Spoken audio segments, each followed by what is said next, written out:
आज है 15 अगस्त यानी कि हमारे अपने इंडिया का इंडिपेंडेंस डे। लेकिन क्या आप इसके पीछे की स्टोरी के बारे में जानते हैं, यानी कि क्या वो प्रोसेस था जिससे हमारी इंडिया को इंडिपेंडेंस मिला। तो चलिए आज जानते हैं 3 मिनट से भी कम समय में हमारी पूरी इंडियन नेशनल फ्रीडम स्ट्रगल के बारे में।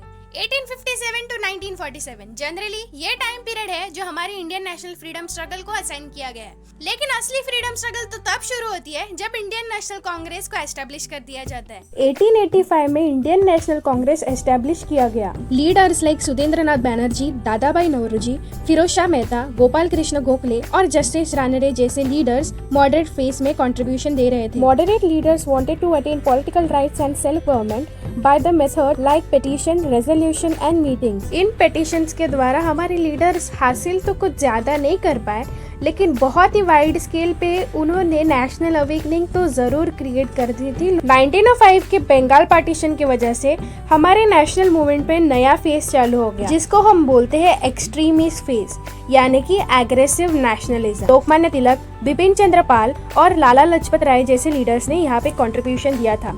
Unlike moderate leaders, extremist leaders को जरा भी भरोसा नहीं था ब्रिटिश गवर्नमेंट के ऊपर। एक्सट्रीमिस्ट पीरियड में लीडर्स ने फॉरेन गुड्स को बॉयकॉट करके स्वदेशी को प्रमोट किया था और स्टूडेंट्स ने गवर्नमेंट स्कूल्स और कॉलेजेस को छोड़कर नेशनल एजुकेशन को सिलेक्ट किया था। Last phase of Indian national movement, जिसे हम गांधीयन ईरा भी कहते हैं, इस पीरियड के दौरान महात्मा गांधी ने अपनी लीडरशिप दे के हमें नॉन वायलेंस और सत्याग्रह जैसे प्रिंसिपल्स दिए थे। Jallianwala Bagh massacre, Chauri Chaura incident, Dandi Satyagraha, non cooperation movement, civil disobedient movement and quit India movement along with round table conference इसी पीरियड में हुए थे।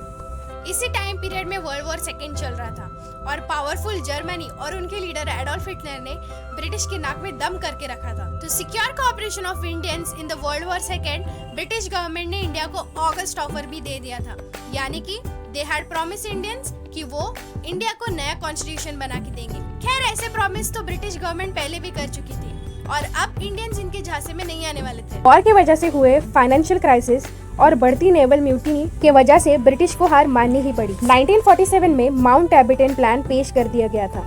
इस प्लान के द्वारा लॉर्ड माउंटबेटन ने इंडिया को फाइनली इंडिपेंडेंस देने का प्लान घोषित कर दिया गया था। इंडियन नेशनल कांग्रेस और मुस्लिम लीग दोनों ने ही इस प्लान को अपनी मान्यता दी थी और उसके बाद इंडियन इंडिपेंडेंस एक्ट 1947 के द्वारा रैडक्लिफ बाउंड्री कमीशन ने 15 अगस्त 1945 को इंडिया और पाकिस्तान, ये दो मुल्क में हमारा देश डिवाइड कर दे दिया।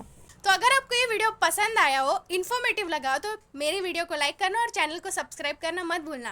Bye bye, happy independence day.